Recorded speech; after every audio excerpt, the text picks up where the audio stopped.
Bienvenue, cher client. Au service du jour, j'aimerais vous présenter une scène assez irréaliste. Imaginez, vous faites votre petit shopping tranquillement, disons un samedi, à 16 heures. Et là, soudainement, au moins une cinquantaine de personnes cagoulées entrent en trombe dans le magasin et volent pour entre 60 000 ou 100 000 dollars de marchandises. Impensable, n'est-ce pas? Pourtant, c'est ce qui est arrivé au magasin Nordstrom à Los Angeles, en Californie, le 12 août. La scène a bien évidemment été capturée par les caméras.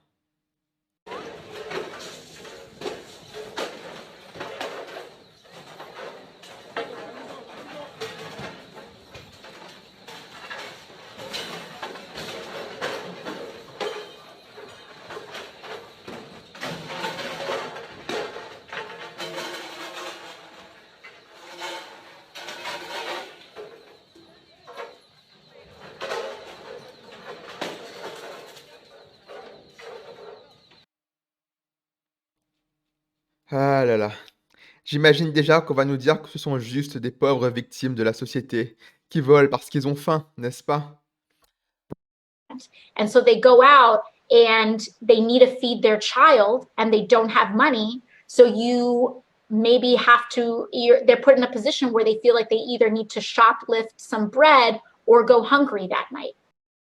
Des pauvres gens si affamés qu'ils en sont réduits à bouffer des sacs en cuir. Quelle injustice. Bref, blague à part, la question de l'insécurité est de plus en plus présente un peu partout en Occident. Alors j'entends déjà certains gauchistes me dire que ce n'est pas si grave.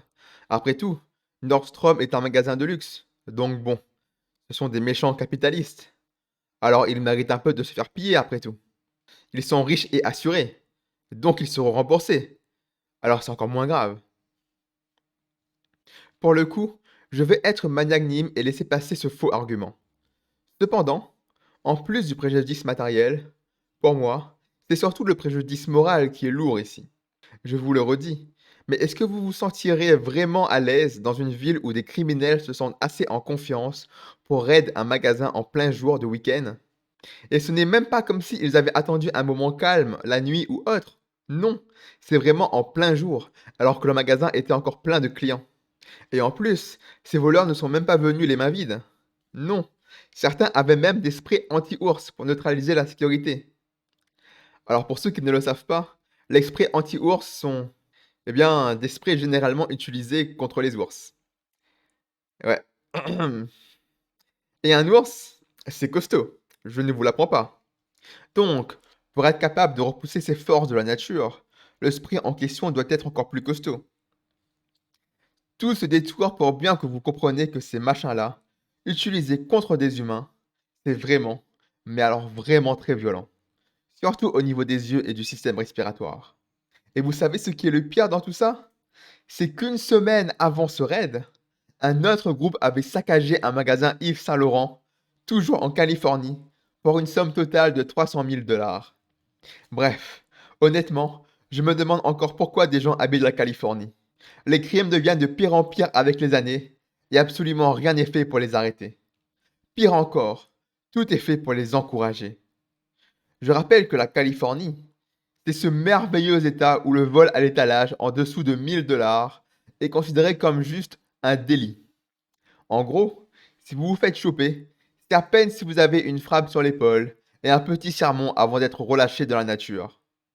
Autrement dit, les flics n'ont clairement aucun intérêt à intervenir. Parce que pour un flic, le calcul est simple. S'il tente d'arrêter un délinquant, et si l'intervention se passe mal pour X ou Y raison, c'est le flic qui va prendre cher. On va l'accuser de violences policières intolérables. Il y aura des manifestations BLM dans tout le pays.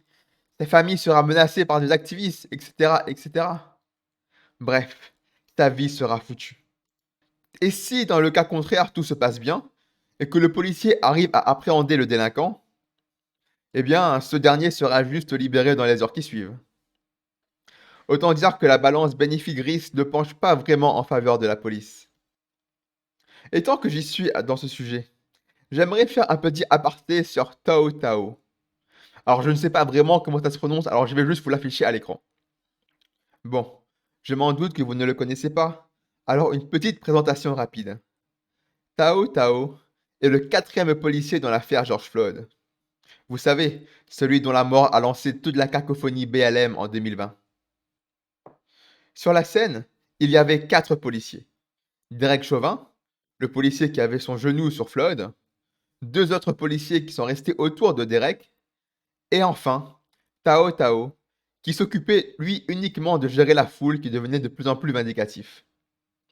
Derek Chauvin a naturellement été condamné, mais également les 2 autres policiers à ses côtés, car comme ils étaient proches de Floyd et sont restés passifs, ils ont été accusés de complicité de meurtre et de non-assistance à personne en danger. Et pendant quelques années, Tao Tao était relativement tranquille dans cette histoire, parce que lui, il était loin de Floyd. Toute son attention était concentrée uniquement et spécifiquement sur la foule, rien d'autre. Du coup, c'est difficile de l'accuser au minimum de non-assistance en personne en danger, puisqu'à aucun moment il ne pouvait réaliser l'état de Floyd. Mais non, en mai 2023, la sentence est tombée. Tao Tao a été condamné à 4 ans et 9 mois de prison pour ses liens avec la mort de Floyd. Et ça, pour la police dans son ensemble, c'est un message absolument démoralisant. Pour être condamné à la prison, vous n'avez même pas besoin d'être actif dans un accident. Juste être dans l'équipe du fautif, même si vous n'avez absolument rien fait, est suffisant pour être jeté en prison. Et après, on est surpris que des criminels se sentent de plus en plus en confiance et que la police laisse de plus en plus faire. Et la cause de tout cela, de l'inaction de la police, du raid des dizaines de criminels dans des magasins, absolument tout cela a la même racine, la politique de la gauche woke. Parce que ce sont les woke qui pensent fermement que tout est de la faute de la société, et que si les gens commettent des crimes, c'est parce que c'est la société qui les a forcés la main. Et donc, pour les woke, il ne faut pas être méchant avec les criminels. Il faut leur tenir la main, être doux, les réinsérer, etc. Évidemment, cette politique ne marche pas et ne fait qu'empirer les choses. Mais les gens continuent d'y croire. Quand l'affaire du raid Nordstrom est sortie, ce genre de commentaires était légion. Pour ceux qui ne comprennent pas l'anglais, cela signifie j'adore regarder ce genre de vidéos. Ils ont voté pour ça. Ils ont voté pour ça. C'est là la phrase clé. La Californie est ce qu'on appelle un état deep blue, ou profondément bleu en français. Et bleu, aux USA, c'est la couleur du Parti démocrate, la gauche américaine.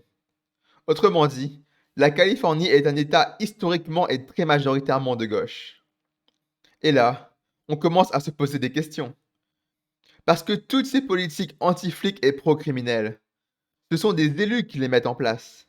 Des élus qui, comme leur nom l'indique, sont gardés en position de pouvoir depuis des années et des années, uniquement grâce aux Californiens.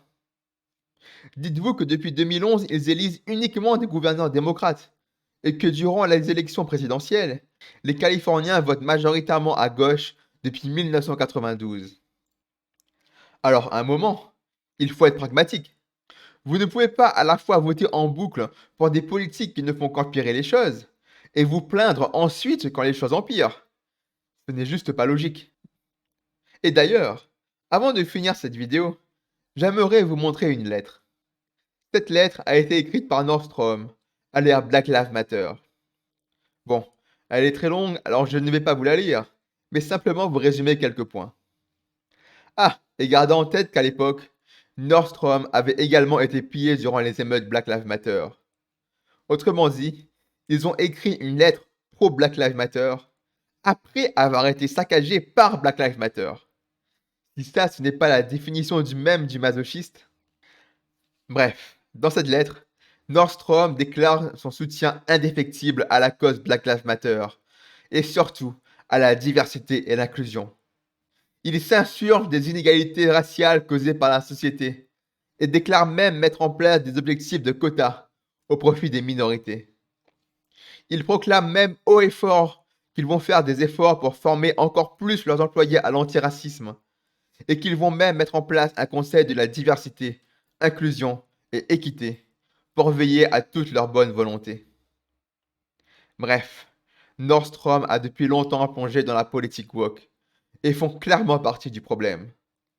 Alors, On peut se demander si ce raid de 50 criminels cagoulés qu'il vient de subir n'est pas juste qu'un simple retour de karma.